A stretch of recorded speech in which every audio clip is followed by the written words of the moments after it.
Bro, ajari gua hikmah. Demikian sebuah kalimat terucap dari sahabat saya yang memiliki gedung di depan City Walk Sudirman.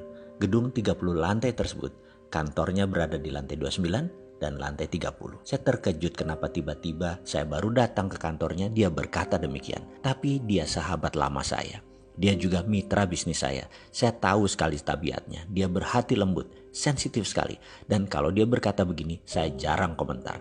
Dalam hati saya berkata, apa dia mau nonton video naratif serial Sadar Kaya Advance ya? Lalu otak iseng saya keluar dan berkata, si Ahmad supir lu bawa motor? Ada katanya. Kita naik motor keliling Jakarta, saya bonceng bagaimana? Dia kaget karena mungkin sudah 10 tahun dia tidak naik motor. Dia steril dari hal-hal seperti begini. Ayahnya adalah salah satu dari 4 macan konglomerat zaman Soeharto. Dia sekarang pemegang tahta generasi kedua kerajaan bisnis keluarga tersebut. Naik motor? Ya enggak lah. Kemudian dia berkata, oke, why not? Katanya. Kemudian motor supirnya disiapkan di lobi. Siang itu kira-kira jam 3-an. Saya nyetir, dia naik di belakang saya dan saya langsung tancap gas menuju Mall Ambassador, daerah Kuningan. Lalu saya teruskan sampai bypass daerah Pasar Gembrong. Rencana saya balik arah di sana.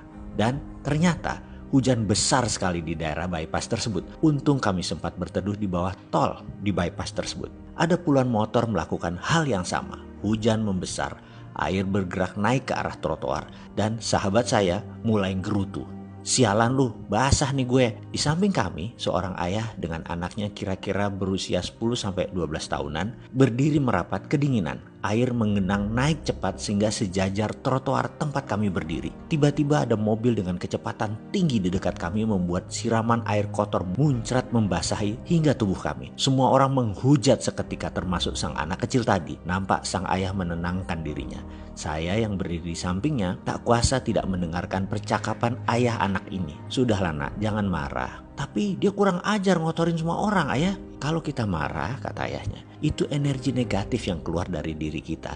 Dan ingat, dunia ini bulat. Dan sekali lagi, energi itu kekal. Sekali energi itu tercipta, mereka akan terus ada. Dan karena kehidupan ini berputar, energi itu akan kembali ke diri kita sendiri. Saya terdiam, termangu mendengarnya. Begitu juga sahabat saya yang berdiri tepat di samping saya. Sang ayah melanjutkan, mulai sekarang kamu harus bisa mengeluarkan energi hanya yang positif. Misalnya doakan orang tadi agar selamat sampai ke rumah dan ikhlas dalam berdoa.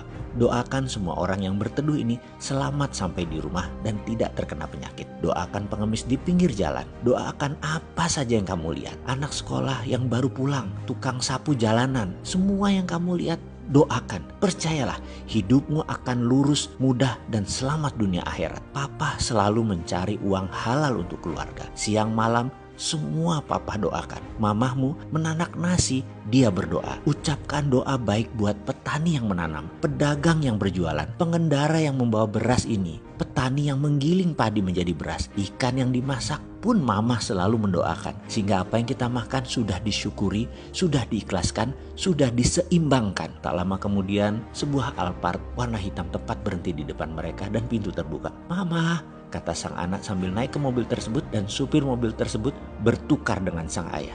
Rupanya ini training day sang ayah ke anak untuk melihat sisi lain dari kehidupan. Itu gumam saya dalam hati. Entah mengapa saya merasa malu teramat sangat. Saya tutup wajah saya dengan helm, menitik air mata saya dan berkata, terima kasih ya Allah, hari ini luar biasa, sebuah pelajaran yang saya dapat. Lalu saya melirik sahabat saya. Ternyata dia lebih parah lagi. Dia menangis deras air mata sambil bergumam, sialan lu bro, lu apain gua? Sialan tuh bapak, kena gua. Gua belum jadi ayah yang baik, gua belum jadi orang yang berpikiran positif. Ya Allah, terima kasih, tobat hamba. Dan saya pun diam saja menanti hujan reda.